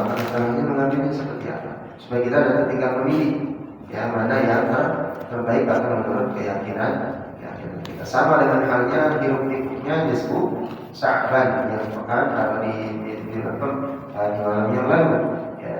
Ada yang mengatakan ada kajian mengkhususkan amal ibadah, ada yang mengatakan tidak ada sama sekali, karena memang tidak ada dalil yang sahih gitu. Akan tetapi ada keutamaannya. Nah, kalau keutamaan malam nisfu Sya'ban dalam dalilnya ada, ya itu sahih dari baginda Rasulullah sallallahu alaihi wasallam. Nah, itu yang perlu kita tinggal kita melaksanakan, ya. Mana yang melaksanakan meyakini silakan, yang tidak jangan mengusik saudaranya yang melaksanakan. Ya, coba kita kondisikan. Kita kalau meluruskan juga konteksnya bukan meluruskan, karena memang ada walaupun dia ada Ibnu Taimiyah, ya rahimahullah, yang juga mengakui tentang hal itu, ada fadilah di malam nisfu Sya'ban itu sendiri. Baik, jangan subhanallah, kita lanjutkan sedikit. Bersiwak membersihkan gigi, bagian daripada adab berpuasa. Jadi jangan mentang-mentang dalil sahih yang mengatakan bau ya mulutnya orang berpuasa itu nanti diganti oleh Allah Subhanahu wa taala seperti bau ya, minyak yang paling wangi di surga. Terus mentang-mentang itu kita nggak mau sikat gigi gitu supaya bau, ya tetap aja akan bau. Mau sikat gigi seperti biasa pun 2 kali sehari misalnya, atau tetap akan bersikat gigi bersiwak tatkala hendak salat, ya yang namanya kuman di dalam mulut ini yang memang kumannya sana, ya itu akan tetap. Nah, berbaunya inilah ya yang sudah kita jaga. Jangan sampai nanti mengganggu saudaranya yang sedang salat dengan baunya tadi. Maka Imam At-Tirmidzi berkata, ya di dalam konteksnya Asy-Syafi'i tidak melarang bersiwak di pagi dan sore. Di mazhab Syafi'i pagi dan sore hari itu tidak melarang, karena baginda Rasulullah SAW juga biasa bersiwak ya saat beliau berpuasa. Tapi catatannya, maka sikat gigi itu enggak membatalkan puasa. Tapi jangan nanti mentang-mentang sikat gigi, ada bin-binnya sedikit nih, langsung ditelan, enggak, harus diludahkan, dikeluarin, dikumpul dan seterusnya. Karena pernah Umar bin Khattab radhiyallahu anhu, ya, ini kasusnya nanti di sini, yang kita sempat bahas sedikit di maghrib, dia lalai ada nafsu dia kepada istrinya, di sini langsung dicium istrinya. Seketika itu langsung dia datang kepada Rasulullah. Ya Rasul, aku sudah melakukan perbuatan perbuatan yang salah, yang meragukan bisa salah atau bisa membatalkan puasa. Apa itu? Aku ada nafsu terus mencium istriku karena sayang, kasih sayang. Kata Rasulullah SAW membalikkan atau tidak menjawab. Ya, bagaimana tatkala kamu akan berwudu? Apakah kamu berkumur? Iya, ya Rasulullah. Berkumur itu akan. Kenapa kamu nanya pertanyaan itu? Jadi sama. Ibaratkan Rasulullah SAW mencium istri itu seperti berkumur. Ya, terus kita keluarkan membatalkan puasa nggak tatkala mau wudu? Tidak, membatalkan puasa. Nah, akan tetapi harus ditahan. Kata Bunda Aisyah radhiyallahu anha, Rasulullah SAW adalah seseorang yang paling bisa menahan hawa nafsunya. Walaupun bercumbu, berciuman dan seterusnya, tapi tidak sampai ada lanjutannya seperti kita, ya. Yang jadi bisa jadi lanjutannya adalah buat anak tambahan, ya, komandan ya. Jadi nambah anak, nambah banyak anak rezeki, ya. Jadi malah nanti kafaratnya lebih besar di puasa itu sampai berhubungan dengan rezeki. Lalu berikutnya dermawan dan mempelajari Al-Quran. Nah ini, jadi tidak ada sebenarnya halangan. Ini yang fenomena kita di Indonesia. Ramadan datang, kita fokus dengan ibadah, tapi sebagian musola dan masjid itu meliburkan pengajian, kan, belajar membaca Al-Quran. Justru di sini adalah sunnahnya itu memperbanyak mempelajari Al-Quran tilawah dan pengajian. Nah ini yang harusnya sebenarnya. Maka di sini kedermawanan juga sama. Rasulullah SAW kata kepada Aisyah adalah paling dermawan. Ya di bulan Sya'ban dan terlebih-lebih di bulan puasa. Maka sikap dermawan dan mempelajari Al-Quran tatkala Ramadan sudah masuk, ya dua perilaku ini yang disunnahkan untuk dilakukan di setiap waktu. Bukan hanya Ramadan saja, tapi Ramadan dilebihkan. Terlebih lagi di bulan Ramadan. Kenapa? Ibnu Abbas radhiyallahu anhu. Ya, pernah kenal dengan Ibnu Abbas? Ya. Ibnu Abbas ini tatkala Rasulullah SAW meninggal umurnya baru 14 tahun. Masih kecil, maka dia bersama maka paling banyak menggunakan hadis Ibnu Abbas. Lalu di atasnya Anas bin Malik. Anas bin Malik itu dari semenjak kecil itu sampai dia dengan besar sampai menjadi sekretaris Rasul, ya, pelayannya Rasulullah SAW itu berada di Rasul. Maka beliau yang juga banyak meriwayatkan hadis tentang bagaimana sholat, umumnya Rasul Ibnu Abbas. Nah yang paling banyak ya Bunda Aisyah radhiyallahu anha, karena setiap detik, setiap jam ada. Maka salah satu hadis yang menerangkan bahwa tatkala bersentuhan kita wudu dengan dengan istri kita, maka istri kita ada dua pendapat ikhtilaf, dia bukan mahram, ada yang mengatakan mahram. Kalau dia mahram berarti nggak boleh dinikahi. Ya. Nah, bahkan nggak boleh kita kita punya dengan istri. Ada beberapa ulama berpendapat kalau dengan nafsu maka batal, jika pakai nafsu maka tidak batal. Tapi dalil sahihnya tatkala Rasulullah SAW dia mulai salat malam, ya, tatkala itu Aisyah langsung cari tinggal dalam mana Rasulullah, kesentuhlah kakinya Rasulullah SAW dengan tangannya Bunda Aisyah. Apa Rasulullah SAW membatalkan salat? Tidak lanjut. Nah inilah yang sebagai dalil datangnya dari Aisyah Rasulullah tatkala mencari malam dengan sholat kesentuh kakinya, beliau tetap melanjutkan sholat. Ya, jadi ini dalil sebagai tidak membatalkan hukum. Siapa yang tahu? Ya orang-orang terdekat. Ya Bunda Aisyah radhiyallahu anha, Anas bin Malik, Ibnu Abbas termasuk anak kecil ini yang didoakan oleh Rasulullah SAW menjadi orang yang saleh dan dikabulkan oleh Rasulullah. Meriwayatkan hadis baginda Rasulullah SAW. Ada orang yang paling dermawan. Tidak ada orang yang paling dermawan selain baginda Rasulullah SAW di bulan Ramadan. Dan tidak ada orang yang paling banyak bacaan Qur'annya dan disimak langsung oleh malaikat Jibril alaihissalam. Ditemukan oleh malaikat Jibril selain baginda Rasulullah SAW. Maka beliau mempelajari Al-Quran saat itu Rasulullah SAW berada di bulan Ramadan. Terus ditalaki oleh malaikat Jibril alaihissalam. Rasulullah SAW membaca, malaikat Jibril mendengarkan. Nah, kalau kita baca tidak ada boro-boro malaikat Jibril. Ya, tapi masih kita malas. Terus saja kita yang kita bisa kerjakan. Malah ini Rasul yang luar biasa, beliau membaca Quran langsung didengarkan oleh malaikat Jibril alaihissalam. Ya. Dan orang yang masuk di jalan masuk surga terhindar dari dosa. Nah kita sedang siapa yang kita? Udah bacaan Quran belum lancar, belum tahu tidak mulainya dari mana, wakafnya dari mana, ya wakafnya di mana gitu ya, hurufnya masih belepotan dan seterusnya, dermawan yang enggak banget gitu ya, kadang ada lagi di mood gitu yang bersedekah, sedekah, yang enggak gitu ya. Jadi ya ini saya salut ya, tetap lihat yang sedekah semua itu selalu dikondisikan. Kami juga di Al-Qani baru sekarang mulai kemarin studi banding di Jogja ya saya bergerak ya nggak mesti harus tapi continue terus. Ingat dengan hadis Rasulullah SAW ya, Allah Rasulullah SAW Allah itu mencintai amalan ya, amalan yang sedikit tapi continue 1.000, 2.000, 5.000, 10.000, 50, 100 terus tapi setiap hari. Kalau 50 hari ini 2.000 terus saja. Alhamdulillah. Jadi juga karya itu sekarang kenapa seperti itu? Jadi membumikan infak sedekah baik dengan kuris itu dan dengan transfer 1.000 atau 2.000. Alhamdulillah saya sudah berjalan lebih meledak malah sehari bisa 2 juta terus berjalan. Ya lebih banyak ketimbang ya mohon maaf dapat formal dari Jumatan balik 7.900 mentok 800 ada orang itu sepekan sekali. Yang membayar listrik siapa? Yang membayar kafah dari pengajian ustaz dan segala macam belum ini belum itu ini. Ya, jadi konteksnya ini memang gitu. Ya, jadi kalau ada orang yang berpikir, biarin masjid itu kan punya Allah, Allah yang akan menjaganya. Iya. Ingat kata Allah Subhanahu wa ta'ala, lil malaikati isjudu li Adam fasajadu illa iblis. Ada wasafara wa kana.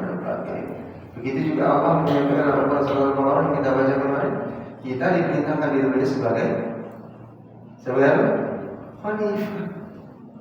Ya, kita memiliki.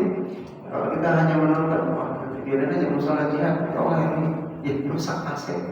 Memang malaikat yang membaiki. Ya manusia pada caranya. Memang gratis. Ya dibayar. Siapa yang memberikan pertanggungjawaban? Ya kita jawab. Untuk kenyamanan kita dan seterusnya. Ini yang harus kita perlu. Nah kalau memang Allah menjatuhkan rezeki dari langit, apa kita kerja? Zikir aja pada subuh sampai subuh lagi, tinggal 60 lagi, nggak ada. Bukan seperti itu. Allah Subhanahu wa taala Jumat, "Idza qudiyatish shalah fantasiru fil ardh wabtaghu min fadlillah." Selesai sholat, doa kepada Allah, lalu berikhtiar mencari karunia Allah. Itu hukumnya harus mencari rezeki yang sudah entah menikah, menjadi pedagang, menjadi pengusaha, jadi segala macam. Jadi itu menjadi bagian daripada fadilah. Jadi dermawan belajar Al-Quran dan Sunnah. Terakhir, meningkatkan kuantitas dan kualitas ibadah di 10 hari terakhir. Nah, ini penting. 10 terakhir ini malam-malam yang sangat krusial. Justru intinya Ramadan itu di 10 terakhir. Maka saya harapkan jihad kita di sini jangan sampai yang ramai di awal malam, 10 malam pertama, pekan pertama. Justru yang paling berharga itu 10 terakhir. Di sana ada Lailatul Qadar. Di sana juga ada malam-malam yang ganjil, malam-malam yang mana Allah Subhanahu wa taala menurunkan keberkahan.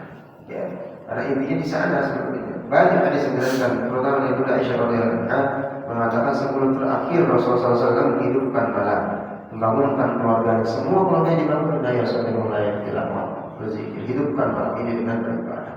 Dan di Muslim juga dikatakan seperti itu. Ya, beliau begitu giat beribadah di 10 malam terakhir Ramadan sampai beliau melupakan hari-hari yang lainnya. Ali radhiyallahu anhu juga sama di 10 terakhir beliau mengatakan Rasulullah SAW membangunkan keluarganya. Ali radhiyallahu anhu adalah keluarga Rasulullah SAW. Lalu beliau menaikan sarung petikan, jadi mengencangkan pinggang sarung kering untuk menghidupkan malam 10 terakhir berjalan bisa tilawah, zikir, ya sedekah, diperkuat lagi dan seterusnya. Karena sudah akan mendekati daripada Idul Fitri. Wallahu a'lam. Ada pertanyaan? Cukup? Aman ya? Baik, kita lanjutkan di tilawah kita sedikit. Kemarin PR-nya apa Pak Jitami? Pak Jitami kemarin nggak datang ya? Pak Pun kayaknya nulis ya? Pak Abid, ayat berapa? Masalah saya tugasin itu ya Untuk tilawah satu halaman itu ya? Benar nggak? Sehalaman langsung kita review. Bukan. Iya.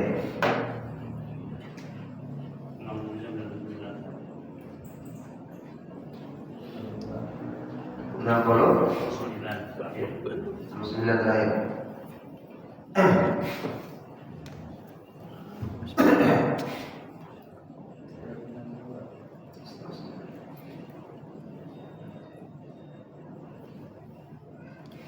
Baik, 69 terakhir ya. Nah, kemarin kita cuma minta review di 62 kan sampai 69 itu ya. Ya, kita review kembali nanti. Masih ingat tempat pokoknya diulang kan di rumah? Kalau enak kan ini lauknya rendang sama ini jadi lupa nih perajaannya ya. Masih ingat tempat potong-potongnya? Baik, kita ini saya tampilkan ulang. Nanti Bapak dengarkan satu halaman, perhatikan. A'udzu billahi minasy syaithanir rajim. Bismillahirrahmanirrahim. Innal ladzina amanu wal ladzina hadu wan nasara was-salihin man amana billahi wal yawmil akhir wa 'amila salihan falahum ajruhum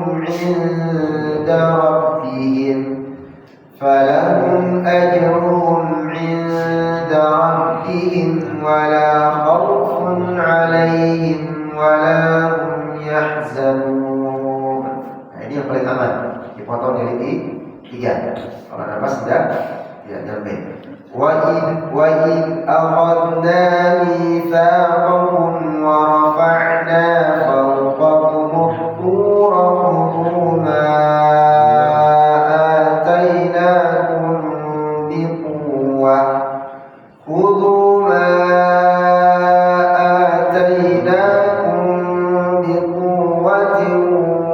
واذكروا ما فيه لعلكم تتقون ثم توليتم من بعد ذلك فلولا فضل الله عليكم ورحمته لكنتم من الخاسرين ولقد علمتم الذين اعتدوا منكم في السبت فقلنا لهم كونوا قردة خاسئين فجعلناها نكالا لما بين يديها وما خلفها وموعظة للمتقين وإذ قال موسى لقومه إن الله يأمركم أن تذبحوا بقرة قالوا أتتخذنا هزوا. Karena di sini ada tanda aqaf 3. Qala a'udzu billahi an akuna minal jahilin. Nah, dari yang ke-68 sampai dengan 69 itu tanda waqaf banyak. Jika berhenti di tanda waqaf, potong. Nah, sekira dari ayat ke-62 sampai dengan 65 ini yang perlu kita perhatikan kalau tidak ada tanda waqaf nantinya dari mana. Baik, kita akan beritahu. Sudah ketemu semua ya? Baik, beritahu dan tugas sama-sama. 1, 2, 3. A'udzu billahi minasy syaithanir rajim. Bismillahirrahmanirrahim.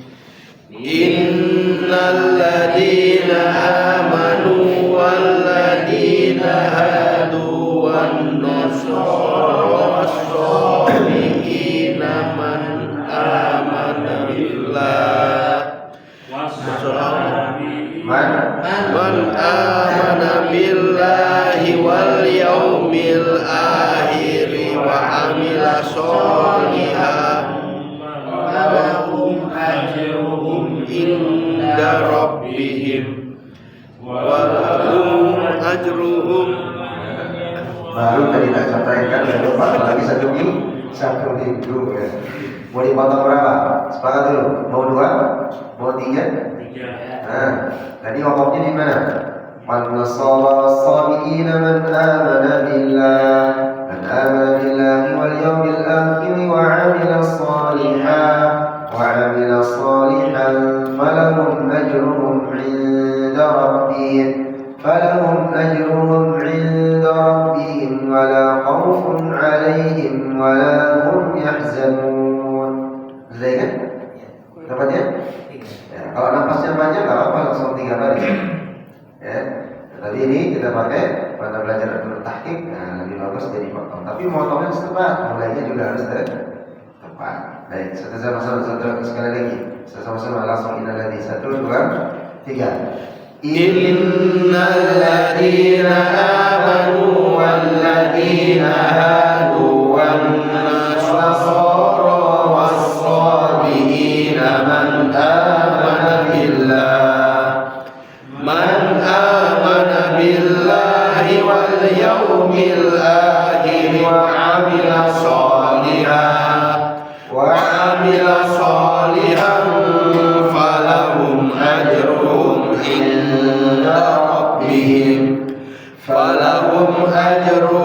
inda rabbihim wa la khawfun 'alaihim wa la hum yahzanun. Ini cara kita ada terus Ramadan. Jadi nggak keburu napas nggak habis, terus ingin nambah. Yang menyebabkan kita bosan, salah satunya syaitan mengganggu kita tadi. Paksain napas, capean, ngantuk. Tapi kita pelan, potong, mulai dari sini. Kita nanti nambah, nggak berasa malam itu sudah lewat. Tapi kita ingin baca terus lagi. Itu rahasianya di dalam tilawat ada urusan Quran di Ramadan. Baik, kita lanjut. Muqadir akhadna. Tadi ingat wakafnya di mana? Mulainya dari mana? Wa akhadna mitsaqakum wa rafa'na fawqakum tur khuduma atainakum. Wakaf di sana. Atau di kuat yang lebih tepat sih di kuat. Ya. Mulai dari wa'id, wakafnya atainakum bi quwwah. Baru nanti mengulang dari khudhu ma atainakum bi quwwatin wadhkuru ma fihi. Sudah dapat ya? Nah, kita ulang 1, 2, 3. Wa idh akhadna mitsaqakum wa rafa'na fawqakumut tura khudhu ma atainakum bi quwwah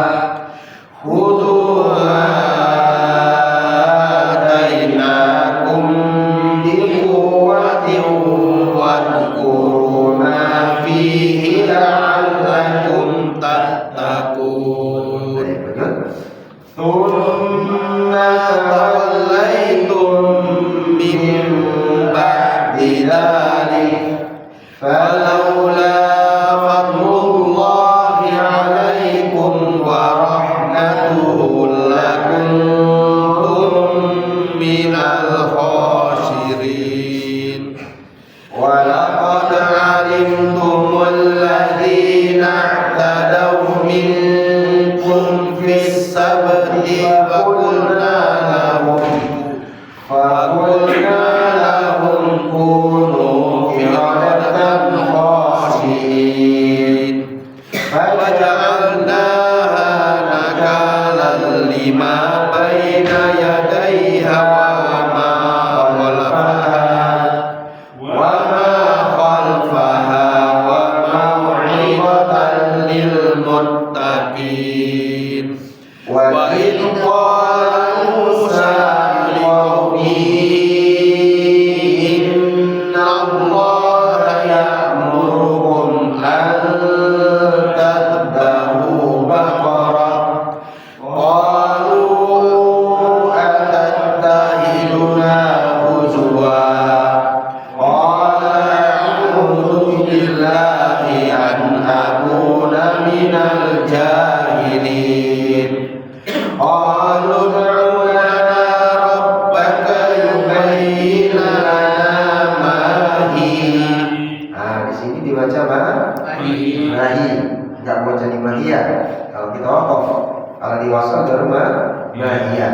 Ya. Lalu berikutnya ada ini.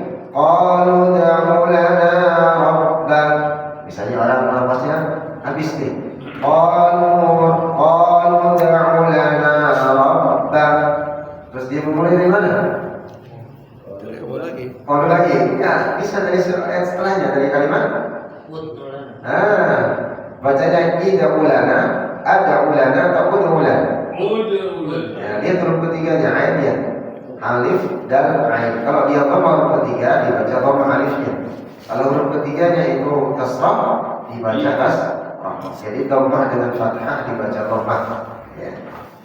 Jadi di sana pokoknya mahi. Ya, ulang 1 2 3. Qalu ud'u lana rabbaka yubayyin lana ma hi.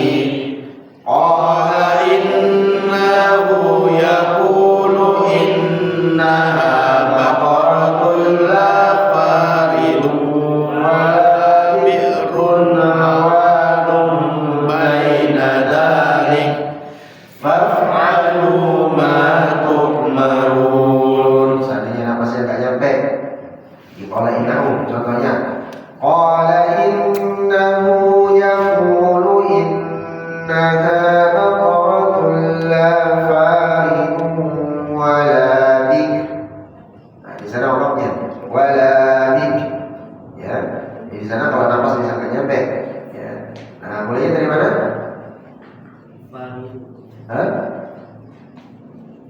Dari mana? Dari mana? Wala bikru. Ya, jangan dari wafala faridu. Ya, beda. Ya, wala bikru wa. Jadi kalimat bawahnya diambil. Wala bikrun awanun baina dzalik. Karena wawu huruf sambung. Ya, tapi di sini termasuk dia wakaf qabih. Ya, lebih bagus disambung. Ya, kita ulang, kita sambung saja. Termasuk bahasa 1 2 3. Qala innahu yaqulu innaha baqaratun la faridun wala bikrun awanun baina dhalik faf'alu ma tu'marun. Qalu ud'u lana rabbaka yubayyin lana ma launuha. Qala innahu yaqulu innaha baqaratun safra'u faqi'un launuha nasurrun nadhirin. Panjang toh? Kira-kira wakafnya di mana? Wakafnya di mana? Qala innahu yaqulu innaha baqaratun safra'u faqi'un launuha. Sini ya. Lalu mulainya dari faqi'un launuha tasurrun nadhirin. Ya, dipotong dua dulu. 1 2 3. Qala innahu yaqulu innaha baqaratun safra'u faqi'un launuha yasurrun nadhirin. Jangan dipotong safra faqi'un launuha. Karena safra faqi'un launuha itu miliknya safra. Gitu ya. Maka ulangnya dari faqi'un launuha. Tapi diselesaikan itu safra faqi'un launuha. Ya. Baik, sana bisa dipahami kira-kira? Nah, kita lihat lanjut aja. Sudah mau jam 9 ya. 2 menit lagi ya. Kurang 15. Kita lihat di ayat berikutnya di 80 ke 70. 70 aja kalau kemudian karena ini masih satu makna, satu pembahasan, satu apa namanya, satu tema yang disampaikan Allah Subhanahu wa taala tentang penyembelihan Baqarah. Ya, kenapa makanya disebut dengan surah Al-Baqarah, sapi berbina. Ya, nanti lihat di terjemahan yang di ayat kondisikan bagaimana Allah Subhanahu wa taala memberikan apa namanya, penjelasan tentang sapi. Baik, kita lihat 70. Qalu da'u lana rabbaka yubayyin lana ma hi. Kalau pesan nyampe bisa dengan nahi, tapi lebih bagus disambung. Ya, waktunya nanti setelahnya. Qalu da'u lana rabbaka yubayyin lana ma hiya innal baqara tashabaha 'alaina wa inna, di sini boleh disambung. Ya, wa inna insya'allahu la muhtadun. Karena dari kalimat qalu sampai dengan alaina itu sempurna maknanya. Dan wa inna insya'allah itu kalimat yang berbeda. Qala innahu yaqulu innaha baqaratun la dhalulun tuthirul ardh. Ya.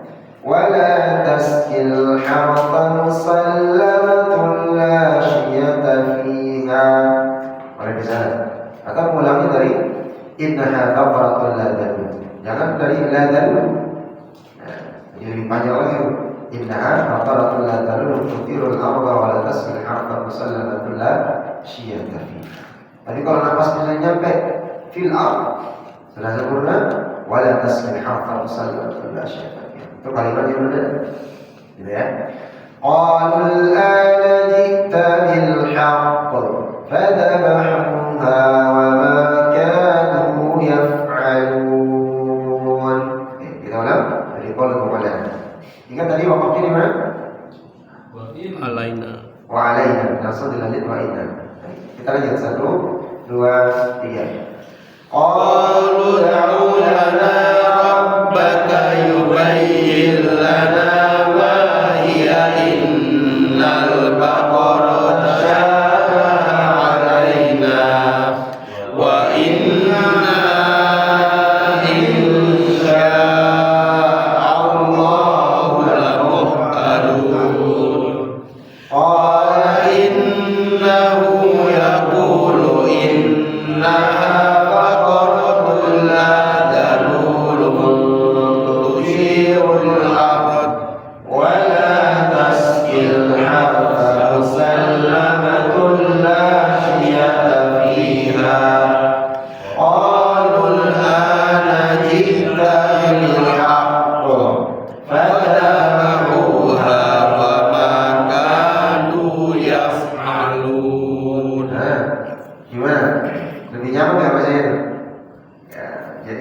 step seperti itu. Jangan kecepatan mengejar, yang gunanya tetap diberikan. Nah, ini yang Rasulullah SAW. Wa man yatatakka wal musyaqqu bi orang yang tertati-tati salah dalam membaca, kepentok sana kepentok sini, salah dia memulai, salah dia berhenti, tapi tetap perlu belajar. Karena kesadaran dia perlu belajar. Nah, inilah yang dua pahala. Tapi kalau orang yang ada tahu bacaan yang gak bagus, bacaannya belum rapi, tapi gak mau belajar, maka dia itulah yang berdosa. Dosa. Karena kata Imam Al-Mujazri, wal aqdu bitajwid haddun lazim man lam yujid al-Qur'an al-Qur'an. Orang yang membaca Quran tanpa bertajwid maka dia berdosa. Maka para ulama bagi dosanya. Pertama, dia berdosanya karena misalnya dia tahu bacaannya nggak bagus, belum rapi tajwidnya, masih banyak yang salah, kesalahan yang berat, tampil dia mau baca jadi imam dan seterusnya. Ya. Lalu yang kedua, dua orang dia tahu bacaannya belum bagus, ada kesempatan dia belajar, ya bisa dia belajar, tapi nggak mau dia belajar, maka ini yang bagus. Ya. Kalau bacaan kita belum rapi bagus, maka usahakan belajar. Nah, inilah yang dia mau belajar tadi salah berartinya nih, mulainya salah, hurufnya keliru, panjang pendek itu dapat tetap buah pahala. Tapi kalau dia sempurna bacanya 10 kali lipat pahala. Dalam hadis yang lain, la aqulu alif lam mim kata Rasul haq. tidak mengatakan alif lam satu hari, tapi alif satu huruf, lam satu huruf, mim satu. Walikul harf asyad 10 kali lipat. Dan alif lam saja 7 huruf itu udah 30 pahala. Bismillah 19 huruf udah 190 pahala. Nah inilah keuntungan dari Al-Quran. Allahu Akbar. Baik, teman-teman. Jadi sudah cukup larut malam. Semoga Allah Subhanahu wa taala memberikan kemudahan dan kita kesehatan. Mudah-mudahan pembelajaran sebagaimana tadi saya sampaikan, ya, segenting apapun kondisi kita, selama itu tidak sampai membahayakan nyawa diri dan keluarga, semaksimal mungkin. Di awal-awal tadi kajian saya sampaikan, mau hujannya, mau anginnya gede, kalau masih bisa jalan. Kalau masih bisa kita bisa berjamaah. Kalau masih bisa duduk untuk bisa menghadiri kajian berusaha. Karena tadi kita sudah melewati fase 40 tahun. Kata Allah Subhanahu wa taala, barang siapa yang tidak hijrah selepas 40 tahun, maka Allah Subhanahu wa taala tidak menganggapnya atau tidak mengkondisikannya dan butuh Allah Subhanahu wa taala terhadap ibadah. Maka ini yang kita harus lakukan. Allah SWT. Baik, kita semua berdoa. Allahumma shalli ala Muhammad wa ala ali Muhammad kama shallaita ala Ibrahim wa ala ali Ibrahim fil alamin innaka Hamidum Majid. Allahumma ighfir lana dhunubana, Allahumma ighfir lana dhunubana wa dhunuba walidina warhamhum kama rabbawna shighara. Ya Hayy ya Qayyum bi rahmatika nastaghith, aslih lana sha'nana kullahu ولا تكلنا إلى أنفسنا طرفة عين. اللهم اغفر للمسلمين والمسلمات والمؤمنين والمؤمنات الأحياء منهم والأموات يا قاضي الحاجات. اللهم تقبل دعاءنا، اللهم تقبل لكل حاجاتنا، اللهم تقبل لكل أعمالنا من عمل صالح. اللهم تقبل تلاوتنا من تلاوة القرآن، اللهم تقبل صلاتنا وصيامنا وقيامنا وركوعنا وسجودنا وتضرعنا يا ذا الجلال والإكرام. اللهم اجعل لنا وأهلنا وأولادنا من أهل القرآن، اللهم اجعل لنا وأهلنا وأولادنا من أهل القرآن يا أرحم الراحمين. اللهم رب الناس أذهب البأس، اشفنا وأنت شافع، اشفنا وأنت شافع، لا شفاء إلا شفاءك، شفاء لا يغادر سقما، شفاء لا يغادر سقما. ربنا ظلمنا أنفسنا وإن لم تغفر لنا وترحمنا لنكونن من الخاسرين. ربنا آتنا في الدنيا حسنة وفي الآخرة حسنة وقنا عذاب النار والحمد لله رب العالمين. Mohon maaf kepada Allah Subhanahu wa taala. Salam pribadi saya sendiri. Assalamualaikum.